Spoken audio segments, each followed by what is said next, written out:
Showdown! Yan ang naging sentro ng ika-6 na araw ng impeachment trial matapos magsagupa ang prosecution at defense sa usapin ng bank, tax at yung AMLAC records ni Vice President Sara Duterte. Habang nakabinbin ang magiging pasya ng impeachment court, ano ang nais patunayan ng prosecution at gaano kahalaga ang magiging desisyon ito sa direksyon ng trial? Pero bago niyan, nang tanungin naman namin ang taong bayan kung dapat bang ilabas ang SALN, bank at tax records ni VP Sara, ang sabi nila? Dapat lang para siguro para at least malaman na natin yung kung yung totoo, no? Kung wala naman kasing tinatago, bakit hindi ilabas? Kung para sa akin, oo, para at least malaman din ng taong bayan, katulad namin, kung saan nga ba talaga nanggagaling at kung saan nagmumula yung pera ni VP Sara. Para sa akin, oo. Kasi, para malaman na ng taong bayan kung anong nilalaman na mahiwagang box na yan. Huwag na lang. Kasi kahit man isisimi tao o ano man gawin mo, ganun pa rin yun eh. Wala namang mababago eh. Gugulo lang eh. Gugulo lang eh. Imbis na magsama-sama, nagsisiyan pa. Imbis na magtulong-tulong, sisiyan pa ng sisiyan. Eh kung magsama-sama sila, magandang Pilipinas. Eh kung magsisiyan, walang mabubuong plano eh. Kasi maglaban-laban. Oo, para sa akin, dapat siyang isalin para maiwasan ng korupsyon at magkaroon ng transparency. Nakita mo ba sila? Parang ang dilim, ano? Hindi ko sila masyadong makita. Okay. Makakausap naman natin ngayon via Zoom para talakayin kung sino ba talaga ang nakakalamang sa impeachment trial. Si Professor Froilan Calilong mula sa UST. Magandang umaga po, sir. Welcome back to Memo. Yes, good morning, Ms. Farina. Good morning, Willard. Good morning din po sa lahat ng kasabay po. Thank you for having me. Yes, so today, ang balak po nila, okay, bago yung today, yung mga nakaraan po muna. Kung kayo po'y referee sa boxing, sino po ang nanalo sa round na ito? Prosecution ba or defense? I think for just to be fair, of course, I think both of them actually did put up a good fight. I think I will give it a draw for that matter, because primarily, naitawid naman din talaga ng prosecution yung gusto nilang gawin at gusto nilang sabihin. Although I think the defense also was able to put up a good stance, particularly in trying to attest or assail the credibility of the witnesses, primarily. And I think ito yung naging sentro talaga ng usapin, It's really more about the legal technicalities and not really on the substantial merit of the case, primarily, particularly referring to the Article 4 of the impeachment. And then I think ito naman yung inaantabayan na natin lahat, na magkaroon talaga ng sustansya yung mga pagdinig. I think naipapakita naman dito sa atin ng parehong kampo. Now, of course, the prosecution will always say that they're getting the upper hand, and that is the reason I believe kung bakit withdraw nila yung dalawang witnesses nila, because they feel that they already have gathered enough leverage to say that they are successful enough in their pursuit to actually solidify yung kanilang stance dito sa Article 4. But of course, on the part of the defense, and many of their supporters are claiming na natatakot daw sila dahil medyo yung dalawang naunang witnesses hindi naging solido yung mga naging pahayag. But I think both of them did put up a good fight, I would say. And malayo-layo pa naman itong boxing. Kung boxing nga ito or basketball match, I think we're still in the first quarter. So many things is yet to happen. Pero sabi nga po nila, sir, just one article is actually enough. If proven guilty, it is enough to impeach, hindi po ba? Pero kailangan nating... So, at the end of it all, kasi baka hindi rin naiintindihan ng iba nating kababayan, sa dulo nito, pagkatapos ng pagtalakay ng 4 na artikulo, pag napatunayan na yung una ay may sala na si VP Sara, pwede pa rin siya ma-impeach even if the next 3 articles are failures. Right. That's right. Actually, that's the contention here primarily. That's why I think it's incumbent upon the prosecution to really come up with very good grounding, sa bawat isang artikulo na tinatalakay para talaga masiguro na mataas yung chances or tumaas yung chances for conviction. And I think this is what the defense should also be prepared right now. And I think ito nga papunta na tayo doon sa what I would say is a more contentious article. Kasi yung article 4, medyo tayo ron medyo alam natin because of the existence of the video. Pero right now kasi dito sa article 2, medyo titignan natin, kailangan talagang ilabas yung mga dokumento at mga testimonya na magpapatibay talaga doon sa posisyon ng prosecution that there is really this persistence or existence of an unexplained wealth. Prof, ano hang tingin ninyong kahihinatnan ng magiging botohan sa Lunes patungkol doon sa sabpina sa bank records, maging tax records at AMLAC records ng Vice President at ng kanyang asawa? Sino ang mananaig? I think the Senate will rule in favor of opening the bank account. Although I think medyo magkakaroon ng limited access. When I say limited access, mayroon lang talaga mga areas na maaari silang pahintulutan. And I think very crucial dito, Willard, yung time frame natin. And I believe this is also the position of the defense that they should open only those accounts that were actually are the accounts of the VP during the time that she was the vice president, and she entered that time then she became an impeachable officer. Kaya lang kasi ang contention ng prosecution is that you build the wealth over time, and so that is what they're saying from 2007 up to now dapat mabuksan. And kung titingnan natin, meron kasing presidente nung panahon na tinititis natin si Chief Justice Corona, walang kumbaga walang hindi nabuksan, lahat yan nabuksan. And I think this is the reason kung bakit naging matibay nung panahon na yon yung posisyon ng prosecution for or in favor of impeachment because of the fact that the bank records were open.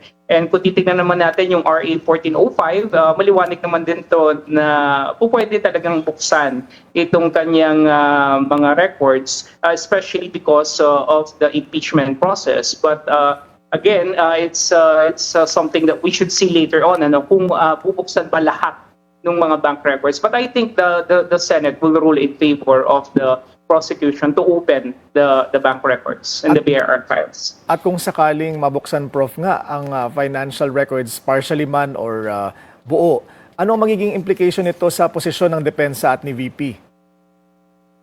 Well, yun nga, if the contention really here is to see that there is really the unexplained wealth, based on the SAL and how she was able to accumulate this wealth over time, and if it was indeed obtained through rightful and justifiable means, dito magiging maliwanag, na wala talagang unexplainable wealth, but on the flip side, kung talagang maipapakita naman ng prosecution na talagang meron hindi klaro at hindi maipaliwanag na paglobo ng kanyang yaman over this given period of time, this could really be a matter na talagang kinakailangan nating malaman. And I think yun nga, I agree naman doon sa binabanggit ni Congressman Shao Diokno yesterday, as to why we really need to know about these things, because number one, we're in an impeachment, and I think it's really imperative talagang malaman ng taong bayan, because paano natin malalaman lahat-lahat na buong katotohanan kung meron tayong mga hindi bubuksan o hindi mga bubulate, ika nga. So, kumaga parang it doesn't make any sense that we're not disclosing everything when in fact we are in an impeachment court. So it works both ways. It could be in favor also of the prosecution, and it may also be in favor of the defense. Although the defense is saying that this is really more of a fishing expedition. Okay. Malinaw na po yung inyong posisyon na kailangan buksan. Sabi nga ng mga ordinaryong tao, kung wala naman tinatago, so ano ang problema? So, pero ito po ang hindi malinaw sa akin, bakit po pinagdedebatehan pa yan? Kung in the case of former situations as that of Corona, Sereno, Estrada, does that not already constitute, say, jurisprudence? Wala po bang batas na na-establish na all of that should actually be public because she is an elected official? Bakit kailangan pa hong pagdebatehan ng paglalabas niyan? Well, sad to say, Ms. Corina, wala po. No? Kasi hindi po saklaw ng regular court rulings natin yung isang impeachment proceeding. So, hindi talaga ito mabibilang, bilang isang jurisprudence. So, every new account or every new impeachment trial will undergo the same process, and there will be positions that will be taken, and then there will also be disagreements that may be filed by the defense. And in the end, what is imperative or what we could do here is to harmonize both takes on the matter. And from there, I think this is where the Senate could actually rule. And maganda sana kung magkakaroon na ng finality, that ilagay na natin sa Senate rules on impeachment that matters like this no longer needs yung mas malalim na pagkilala o pagkilatis, kundi ilagay na natin sa konteksto na pwede na.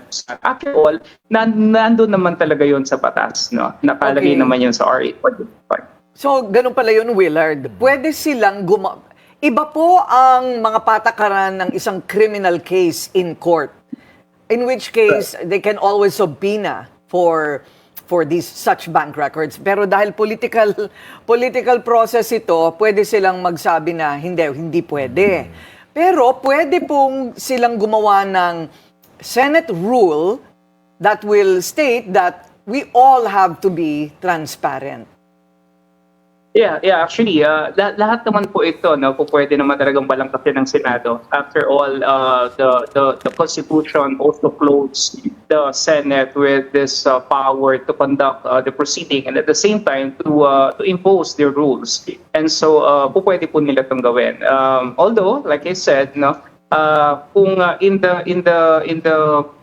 the idea of time or saving time, mas maganda talaga kung nandun na siya. Pero like I said, it's always the defense will always pounce on this just to actually to also advance their cause. May mga nagsasabi rin at nangangamba na maaaring maging president ito kung saan pwedeng hilingin ang mga sensitibong personal records ng isang respondent kahit hindi pa malinaw ang kaugnayan nito sa kaso gaya ng sinasabi ng defense. Sa tingin ho ba ninyo ay valid ang ganitong mga concerns, Prof? Well, kasi yung binigay niyang yung binigay niya kasing kaso dito is nung unang naisampa o nung unang na-file itong kaso ng unexplained wealth sa House Committee on Justice, which I believe is tama rin naman yung kanilang contention dahil wala naman talagang affidavit at wala rin naman talagang pagpapatunay during that time that there was really not even a copy of the salad. I remember this clearly na wala talagang ibigay, no? So yun ang medyo dangerous precedent dito, no, Willard, na kung sakali magagamit itong bank secrecy law at yung pagbubukas nitong mga papel na to, no, para lamang magkaroon ng patayan or pasihan yung mga naunang na isang pangkaso. Yun yung hindi sinasang-ayunan dito ng depensa because for them this will tantamount to fishing expedition or witch hunting, which for them does not have any place in a legal court, no, even in an impeachment court, which I believe naman meron din naman talaga silang punto. So I think what the Senate really should do here, and I believe Senator, the presiding officer will be able to come up with a very good justification as to what are the limits, no, if ever there are limits, as to what can be opened and what can be laid down as an evidence in the court. After all, this is a matter of a subpoena naman. Okay, sabi nga po, the first article of grave threats is, and the video is like subject to interpretation. Sabi nila, I mean, mga politiko lang po ang nagsasabi niyan, na parang kailangan malaman daw kung anong nasa isip ni VP Sara. Paano kaya yun? May x-ray ba? Meron bang MRI na magpapakita ng intensyon? Sana meron, no? Oo, pero pag binasa mo yung batas, lahat ng mga elemento, medyo pasok hindi ba? So, regardless of intention, but they're politicians and it's an impeachment process. Pero dito po sa mga numero, Meron pa ba silang pwedeng i-debate dyan? Kaya nga, sabi po ng isang abogado, dito talaga tayo magkakasubukan dahil ang mga numero hindi nyo pwedeng baluktutin. So, what do you think about that? Yeah, I totally agree with that, Ms. Karina. Dahil nga, yan sa great threads talaga, pwede natin talagang i-anchor ito doon sa emotion, uncontrolled rage, that is being felt by a person. But then again, the records, especially AMLAC records, itong mga SALN, and of course, itong mga bank transactions is something na medyo klaro talaga yan. I mean, in black and white yan. I think what is important here and what will be the bone of contention here is kung paano talaga na-acquire at paano nila nakuha yung ganong wealth over time and kung saan nanggaling at kung legal ba yung mga transactions na pinagmulan nitong mga bank records na to, no? Primarily yung mga incoming tsaka yung mga outgoing. So I think yun yung mga talagang titingnan natin dito. But of course, yun nga, the numbers will be there. Verifiable naman lahat po yan, ano? At yun yung kagandahan dito sa second article na to dahil mas klaro at mas maging definitive yung tatahakin ng ating second article. Pero hindi ba, Willard, sa SALN pa lang eh? Hindi ba sa SALN pa lang sa mga nakaraang mga kaso ng impeachment, impeachable na eh? Hindi ba? Tama po ba yun? Kung halimbawa ay na-declare ba niya yung Yes. ganitong certain amount Kung hindi sa kanyang tugma. SALN? Oo, kung hindi tugma. Oo. Eh, mauubos ang Senado. Hindi ba? Kung lahat sila, Oo. kung lahat sila ay ay susubukan sa SALN. Oo, dahil SALN ang dumali kay Chief Justice Corona. Ganon din kay Chief Justice Sereno, although hindi sa impeachment trial, sa isang hiwalay na co-warrant of case ng kanyang mga kasamahan. Correct. So, what do you think, sir? SALN pa lang, pag hindi nagtugma, is that impeachable na? Yes, definitely. No, in the same manner that it was the reason why the former Chief Justice Corona was actually convicted during his time. No? Pero I think we need to be extra cautious this time around kasi kung maalala natin na medyo nagkaroon naman din ng reverse ruling doon sa panahon na ni Chief Justice Corona. And I think this is what the defense will also try to look at it very closely right now. Pero on the question as to whether it was filed properly and judiciously and religiously, tama ba talaga yung mga numero na nakalagay doon? If ever talagang hindi tumutugma, meron talaga tayong kinakailang ipaliwanag dito. No? Kasi that will be a reason why there is this unexplained wealth. No? And syempre, kasama rin ito doon sa trust na inilalatag natin sa publiko na kung talagang hindi tayo naging totoo doon sa paglalatag ng ating SALN, maaaring meron talaga tayong mga tinatago. Pero no, this will really open a Pandora's box, no, definitely. Because the truth is, ilan ba sa mga politiko natin po talaga ang nagpa-file ng SALN nila ng tama? Ilan ba sa kanila talaga ang very, very religiously to the letter sinasabi nila na ito yung pinanggalingan at ito yung pinagbulan ng kanilang yaman? Ano? I think I cannot say safely kung meron ba talaga. Pero yun nga, at the end of the day, she is the one being impeached right now. So the spotlight is really on her.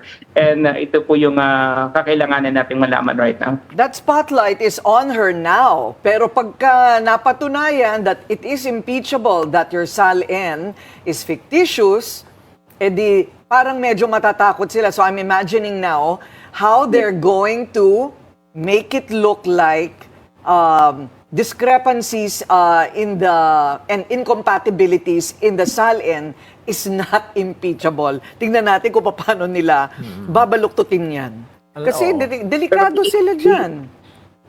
We need to understand, Ms. Corina, that the congressmen and lawmakers generally are not impeachable officers. No? So, ay tinatadhana na ng ating batas kasi na meron lamang talaga mga tao na masasabing impeachable, like the President, Vice President, the Ombudsman, the Chief Justice, and the commissioners or chairman of the constitutional commissions. No? So, I don't know if ever the congressmen will really be, very afraid of this. Pero yun nga, kahit paano, this may send some kind of stern warning to them. Paano to really, po yun? Yes, sir, I know. So they're not impeachable. So, ano ang pananagutan ng mga senador at mga congressman na hindi nagsasabi ng tamang, na hindi nagdedeklara ng tamang SALN? Bakit pa sila hinihinga ng SALN? Yeah, yun nga po, no, meron naman talaga tayong kakayahan at karapatan na i-request ito, no, from the Office of the Ombudsman, ano, if ever we feel na meron talagang isang politiko na talagang hindi tumutugma yung kanyang klase ng pamumuhay doon sa itinatadhana ng ating Article 11, Section 1, in which public officials should lead modest and honest lives. Kung pwede po natin na talagang explore ito, no? And we could actually file cases. Pero nga, hindi naman to talaga impeachable offenses. No? So, titingnan natin kung paano tayo makapag-file and makapag-demand ng accountability sa kanila outside of an impeachment court. O kaya Prof. Corina, wag na lang natin kalimutan yung nangyari kay Delsa Flores. Isa siyang court interpreter na na-dismiss sa serbisyo dahil hindi lang niya dineklara yung tindahan niya sa palengke sa kanyang SALN. Saan mo naman nakuha yun? Yan ang... Ikaw talaga, walking encyclopedia ka. Kasi sumikat ang kanyang kaso nung tinalaka yung impeachment case laban kay Chief Justice Corona. Oh. Dahil lang sinasabi, simpleng lowly court employee, sinibak sa pwesto dahil lang hindi tama ang kanyang pagdeklara sa SALN.